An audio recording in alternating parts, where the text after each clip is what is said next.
This is the iPhone 13 mini in all of its tiny, tiny glory. It has a 5.4-inch display, and as you can see, it's about the size of my hand, which means it is super, super easy to reach any part on the phone with just one hand. And it only weighs a bit over 140 grams, which means you might not even notice it in your pocket. And if you were to accidentally drop this on your head when you're in bed, it wouldn't hurt that bad. The iPhone 13 mini has your silence slider right here. You turn on and off your silence. And it still has the SIM slot, which means you can use a physical SIM in this phone.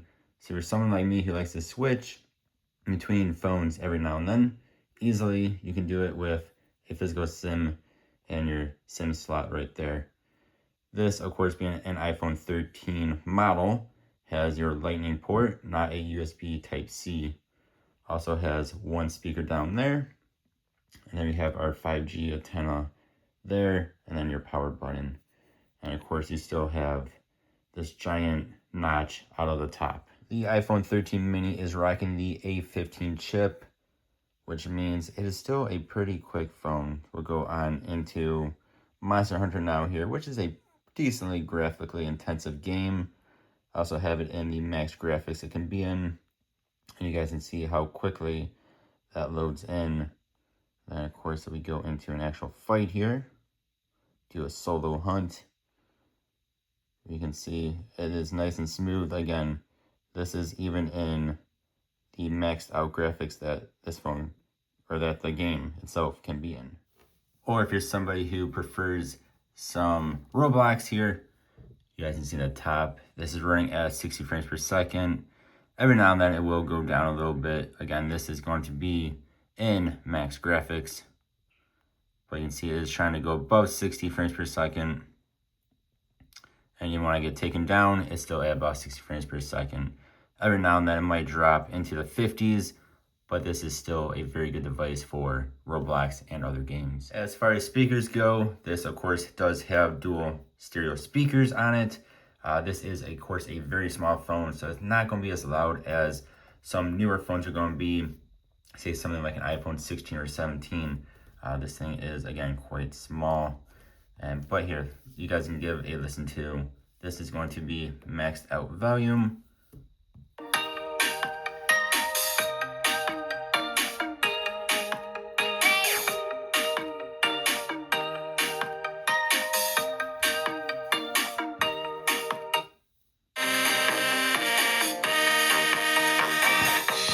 It is decently loud though, and it does sound pretty good. But when you are in a more noisy environment, it is just not as loud as some phones are. But again, it does get decently loud, especially considering how small this little guy is. Then let's talk about the camera on this little but mighty phone here. So we do have a dual camera setup, and of course you also have your front selfie camera there as well.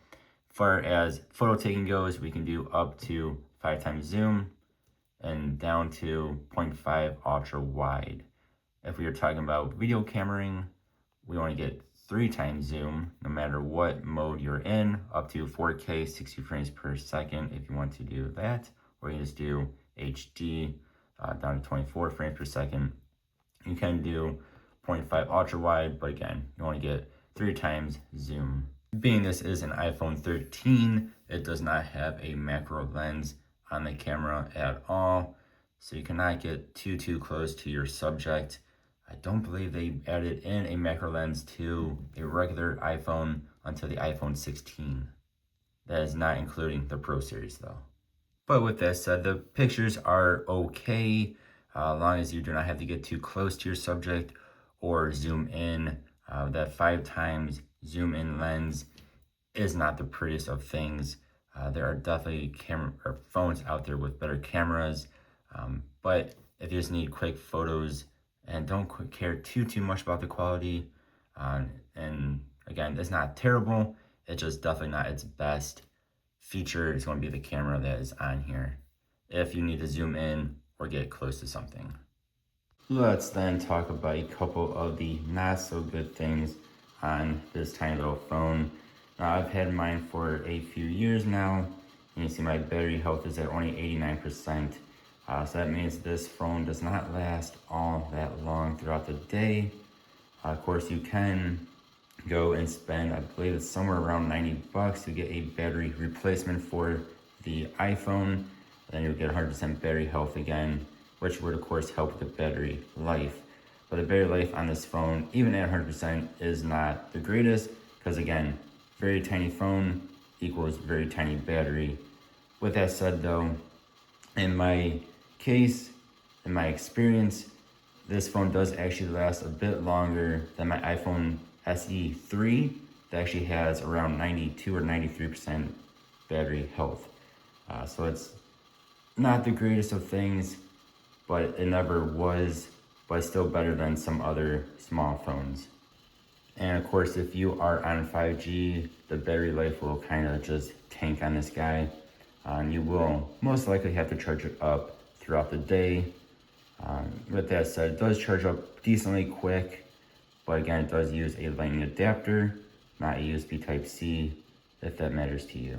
And another not so great thing about this tiny little phone is, and this could be part of because of my battery health, but it does get quite warm. I wouldn't say it burns your hand or anything like that, but it does get quite warm when you are using it constantly, or if you are using it for the camera, video camera, or things like gaming. This will definitely start to get pretty warm in your hands. If we go back to talking about performance on things that are not gaming, so stuff like say Facebook for instance, this phone is still very, very good. Again, this does have the A15 chip in it, which is still a good chip. It only has about 4 gigabytes of RAM, so you cannot have too many apps open at the same time. But pretty much any app you choose, it should be able to open up decently quick, and it should be able to run pretty well as well. Like what it's doing is very quick. Cansada. Duolingo here. Mucho. Examen. De. Escuela. Which of course is a pretty easy app for most devices to run. Or say you're out and about hiking or want to go do a nice hike, something like All Trails. You can see this will also run very, very well.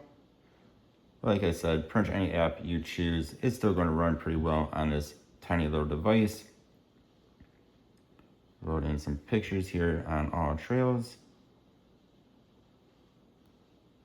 You guys can see, it is still pretty dang quick. And for those that want to see Geekbench 6 numbers, here are those numbers: 2362 for single core, 5692 for multi-core. Of course, your numbers may vary by a little bit, but those are the ones for my iPhone 13 mini. All in all, this is a very excellent phone. If you're looking for a very small phone that is super easy to keep in your hand, hold in your hand, use in your hand, just one hand, and easy as can be to get into your pocket of pretty much any size, that is super lightweight, will not weigh you down pretty much whatsoever. You'll probably even forget it's in your pocket.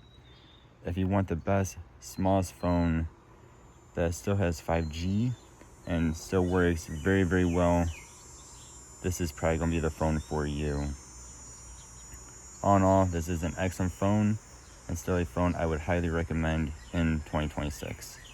You guys let me know what you think though. Thank you all for watching. I'll see you guys next time. Have a good one. Goodbye.